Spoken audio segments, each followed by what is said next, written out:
가장 관심이 있던 내용이시죠. 추미애 법무부 장관의 후임이 내정이 됐습니다. 박범계 신임 법무부 장관 후보자, 이력은 이렇습니다. 63년생, 삼선 의원입니다. 노무현 정부, 참여정부 시절에 청와대 비서관을 지낸 바 있고요. 서울, 전주, 대전지법의 판사 경력 또한 있습니다. 사시 33회 출신이고요.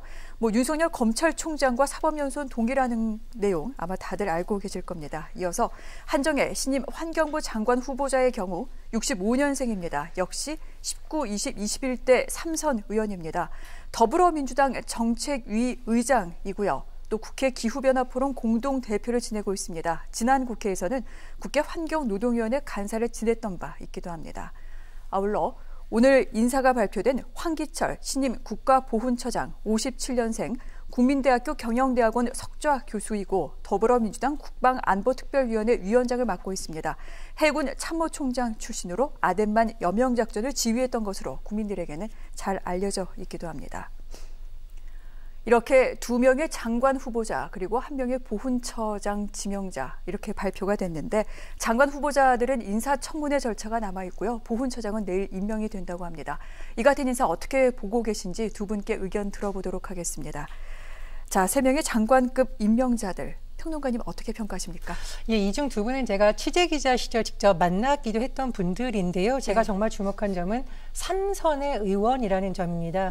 문재인 정부가 지금 국정 하반기를 맞았기 때문에 핵심 철학을 문재인 대통령과 잘 공유하고 있어야 되고 당정청 소통이 또 중요하고요. 중요한 것이 또 남아있습니다. 인사청문회를 통과해야 되겠죠. 좀 쉬운 말로 하자면 공력이 있어야만 하는 여러 가지 조건이 필요한 상황입니다. 일단 박범계 법무부 장관 후보자의 경우에는 현 정부에서 얘기하는 검찰개혁 시즌2라고 하는 중요한 과제를 수행해야 되는 건데 법사위에서 오랜 활동 경험이 있습니다. 그런 부분에서 아마 청와대에서 많은 부분을 역점을 둔 것 같고요. 한정혜 신임 환경부 장관 후보자의 경우에는 바이든 정부의 출범과도 좀 맞물려 있지 않나 생각이 듭니다. 지금 현 정부에서 2050 저탄소 전략을 새로운 먹거리 전략으로 내세우고 있고요. 또 미국의 바이든 정부 같은 경우에는 기존 정부에 비해서 환경 정책을 매우 중요시하는 것으로 알려져 있습니다. 한정혜 후보자의 경우에는 삼선 의원이기도 하고 환노위 간사를 지냈기 때문에 사실은 노동 전문가이기도 하지만 환경 분야의 전문성 어느 정도 갖췄다는 평가를 받고 있습니다. 보훈처장의 경우에는 지금 아덴만 여명작전 워낙 유명합니다. 사실은 옛 정부에서 지지율을 회복시키는데 정말 큰 역할을 했다라고 하고 있고 많은 국민들의 관심을 모았던 사안인데 일단 3명의 지금 새로운 개각 인사를 보면 경험이 풍부하고 하반기 국정 운영에 의해서 호흡을 잘 맞출 인사라는 평가를 내린 것으로 보입니다. 그렇군요.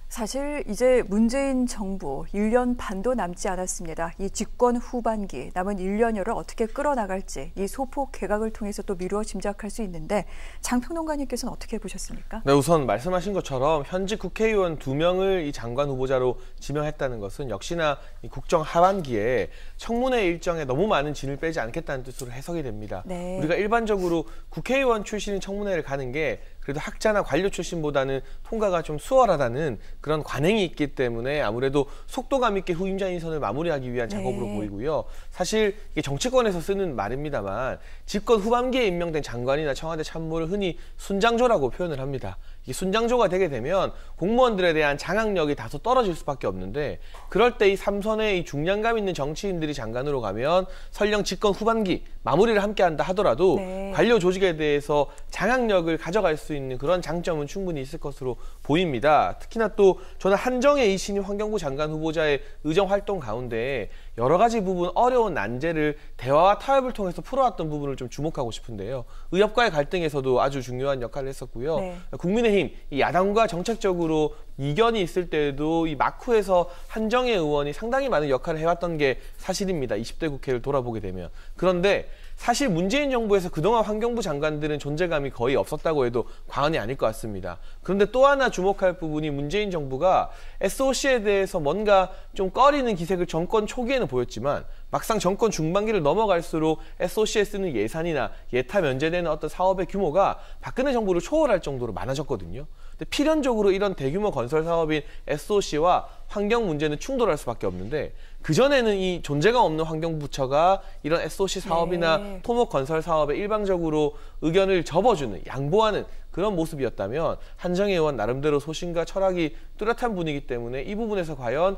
환경부의 존재감을 좀 회복할 수 있을 것인가, 이런 부분이 국정 후반기에 주목되는 대목 아닐까 싶습니다. 그렇군요. 저탄소 전략뿐만 아니라 내년에 시작되는 한국판 뉴딜 등등에 있어서 어떤 환경 부분과 맞부딪히는 그런 내용이 발생할 수 있는데, 이 부분에 대해서 중재력에서 높은 평가를 받고 있는 한정혜 의원을 내정했다, 이런 평가까지 해주셨습니다.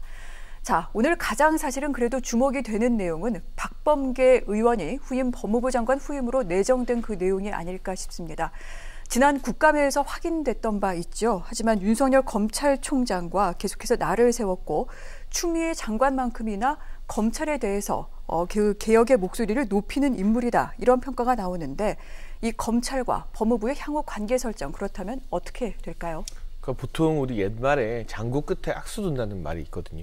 근데 사실 문재인 정부의 법무부 장관 인사를 보게 되면 악수 끝에 악수 두고 또 악수를 또 뒀다. 저는 사실 조국 전 장관부터 악수라고 평가를 하고 싶은데, 그럴 수밖에 없는 게 어쨌든 배우자가 관련 여러 혐의로 이번에 1심에서 유죄 선고를 받았고요. 그 이후에 문재인 대통령이 추미애 전 장관을 임명한 것이 아마 이 국정 동력을 많이 상실하게 한 최악의 악수였을 겁니다.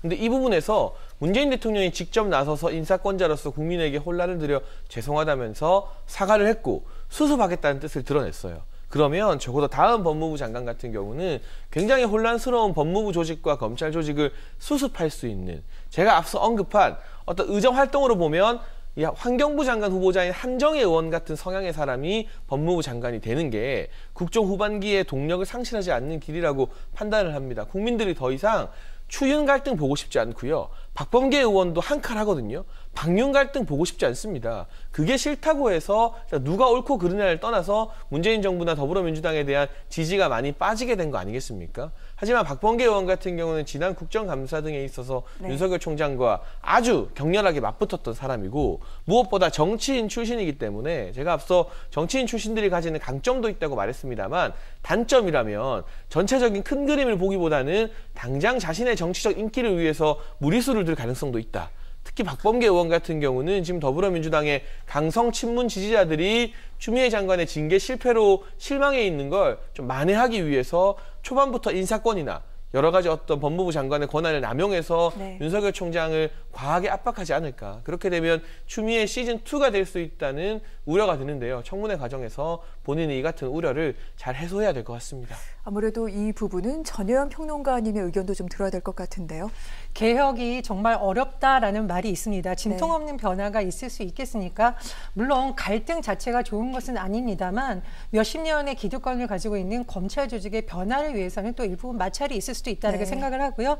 다만 장민찬 평론가님께서 말씀해 주신 분에 굉장히 공감하는 부분은 국민들이 여러 가지로 개혁뿐만 아니라 코로나라든가 이런 상황에서 상당히 좀 피로감이 쌓여 있습니다. 그래서 박범계 의원이 조금 더 유연하게 야당과도 대화를 하고 검찰과도 대화를 한다면 개혁을 조금 더 추진할 수 있지 않을까, 그런 생각이 듭니다. 박범계 의원 같은 경우 조금 전 이런 내용을 법무부를 통해서 밝혔습니다. 국민 목소리를 경청하겠다. 그 목소리를 통해서 검찰개혁을 완료하겠다. 아울러 법무행정도 민생에 힘이 돼야 한다라는 그런 얘기를 했는데, 앞으로 어떻게 진행하는지 보도록 하고요.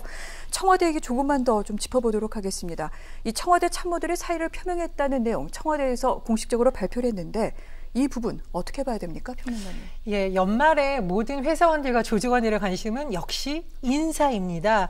인사라는 것이 조직에 새로운 활력을 불어넣기도 하고요. 앞으로 우리 조직이 어떤 방향으로 나가겠다라는 것을 가장 쉽게 많은 사람들에게 알려주는 방법이기도 하죠. 지금 청와대 설명을 보면 새로운 백지위에서 국정 운영을 하겠다라는 건데, 저는 이 백지를 두 가지 측면에서 해석을 합니다. 첫 번째는 정책적인 측면인데요. 정책실장이 사의 표명을 했잖아요. 이에 앞서서 국토부 장관을 교체한 바 있습니다. 최근 민생 문제의 핵심 중에 하나가 부동산 문제인데 이런 여러 가지 민심을 달래는 방안을 내려놓겠다. 이런 좀 신호가 아닐까 싶고요.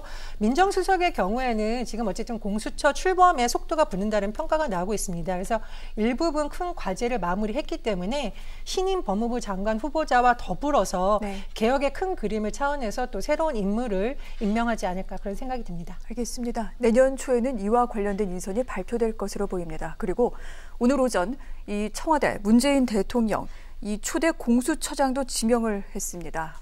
앞서 확률이 높다라고 꼽혔던 김진욱 헌법재판소 선임 연구관의 이제 최종 후보자로 그렇게 선정이 됐는데 사실 공수처 하지만 출범할 때까지 또 여러 가지 아마 우여곡절을 겪을 확률이 높습니다. 국민의힘이 법적인 대응뿐만 아니라 뭐 공수처가 출범하기 위해서 검사를 임용을 해야 되는데 여기와 관련된 인사위원회에도 뭐 협력하지 않겠다라는 그런 뉘앙스를 많이 좀 비추고 있기 때문입니다. 특히 하지만 이 김진욱 후보자에 대한 인사청문회 같은 경우에는 참여를 해서 핀셋 검증을 하겠다 이렇게 예고를 했는데 어떻게 예상하십니까? 예, 현 정부 들어서 정말 많이 나오는 말이 핀셋인데 야당이 핀셋을 잘 써야지 망치를 잘못 휘두르면 안 된다 이런 비판이 나오고 있습니다.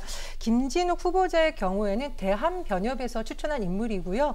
대한변협의 평가를 좀 전해드리자면 중립성이라든가 경험이 있어서 여러 가지 조건을 잘 갖추고 있다는 평가를 받고 있습니다. 다만 야당에서 가장 의구심을 제기하는 부분이 정치적 중립성입니다. 국민의힘에서도 그렇고 지금 정의당에서도 중립성과 독립성을 꼼꼼히 보겠다고 했기 때문에 이 부분에 대한 검증이 아마 좀 많이 되지 않을까 싶고요. 두 번째로 지금 야당에서 검사 출신이 아니기 때문에 수사 좀 경험이 적다라는 비판을 하고 있습니다. 그러나 역설적으로 오히려 다양한 분야의 법적 경험이 있기 때문에 치우침 없이 할 수 있을 거라는 전망도 나오고 있거든요. 저는 이 두 부분을 집중 검증하지 않을까 싶습니다.